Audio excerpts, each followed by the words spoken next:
Well, one misfortune almost immediately brought good luck to me, as Lexi went into heat a week after losing the litter from Storm. I'll preface this with something that you already know about me, and that I will never produce a puppy that has any genetic defects found in their DNA. So that goes without saying that both Lexi and Burberry are 4-panel and 6-panel health cleared respectively in their DNA for genetic defects. I explained this already in another previous video of mine that you can find in the link above in this video, and this is very important to me in building my program. What's up guys? I'm Aaron with Frenchies, and I wanted to go over potential DNA combinations for these puppies in this chart. So you can A, see what potential combinations this litter will throw, and B, have a better general understanding of DNA and how it works with French Bulldogs. If you want a more in-depth look at DNA, you can find it in a previous video of mine by clicking the link above in this video. Both dogs possess 2 copies of the tan points genotype, which is represented as AT-AT in their DNA profile, meaning there's a 100% chance that each puppy will have tan points showing in their coat, which is usually represented as a tri-coat with blue or lilac dogs and tan points in the Merle dog, just like Lexi.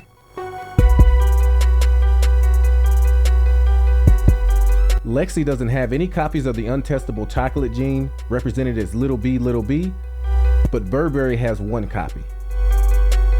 This particular gene is very important to me, as keeping an offspring that has the copy of this will give me an opportunity in the future to produce new shade Isabellas in combination with a few other genetics if done correctly.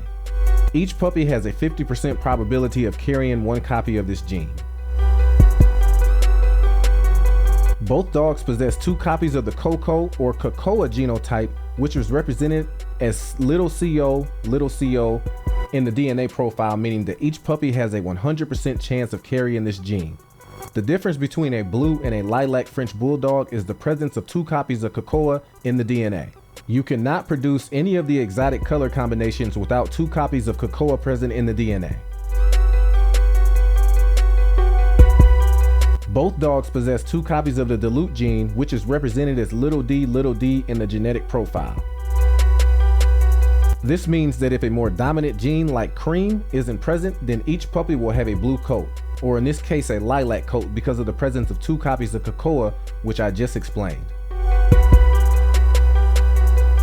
Lexi has 2 copies of Mask, and Burberry has 1 copy of Mask and 1 copy of Cream, which is represented as EM in Lexi and EM in their DNA profiles for Burberry. This gives each puppy a 50% chance of carrying 2 copies of Mask or 1 copy of Mask and 1 copy of Cream.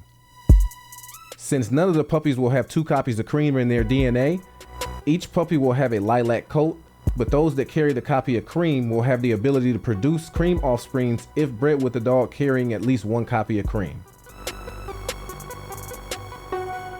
When it comes to the Merle phenotype, Lexi carries 1 copy represented as N and the little m in their DNA profile, and Burberry doesn't have Merle in his DNA. Remember, you can never breed 2 Merle dogs together, as a dog carrying 2 copies of Merle genotype will have catastrophic health issues. Each puppy will have a 50% chance of carrying 1 copy of Merle, which will show up visually in any puppy that does.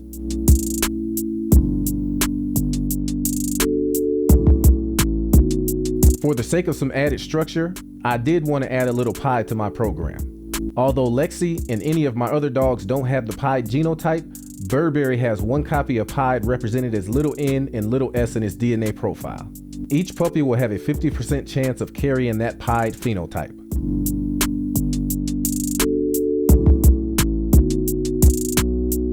Last but definitely not least, Lexi and Burberry have 1 copy of long fur phenotype represented as big L and little L4 in their DNA profiles. This means that there is a 25% chance that a puppy won't carry the long fur phenotype at all. It also means that each puppy will also have a 25% chance of being a visual fluffy and have 2 copies of long fur, while there is also a 50% chance that each puppy will only carry 1 copy of the long fur. So let me just give you all a little timeline of how this all came together. I try to keep very good track of the process so I can learn from it and share it with you all. I think this is an important lesson for all dog owners because one thing you will learn from this is that every dog is different and you should use science to help you figure out proper breeding times and not lean on intuition. I first noticed Lexi bleeding on May 20th, so that was day 0 of her heat cycle, which I wrote down. I ended up taking her for a progesterone test 10 days later, which she read at a 1.79. I explained in a previous video of mine, which you will find in the link at the top of this video here, but the number moves pretty slowly when a dog is between 1 and 2, then shoots up very fast after that. The vet suggested that I bring her back in 3 days for another test. Because Lexi's body doesn't move as quickly as others, and I'm basing this off of the fact that she goes into heat every 9 months instead of the standard 6 months for most other dogs, I decided to wait an extra day and bring her back 4 days later, which at this point was 14 days from the start of her heat cycle, and she read at a 19.70. Although you can breed between 16 and 20, the sweet spot happens when the number reads over 20, so I brought her back the next evening for her first AI, and then followed up 2 days later with the second AI for insurance. I want to be surprised with the number of puppies this litter, so I won't be doing an ultrasound this time around, but I did mark my calendar for 60 days from the first AI, which will be August the 4th, where I will get a reverse progesterone test and schedule her C-section from those results just a few days after.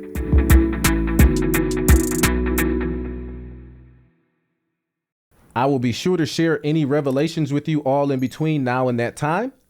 Thanks for watching.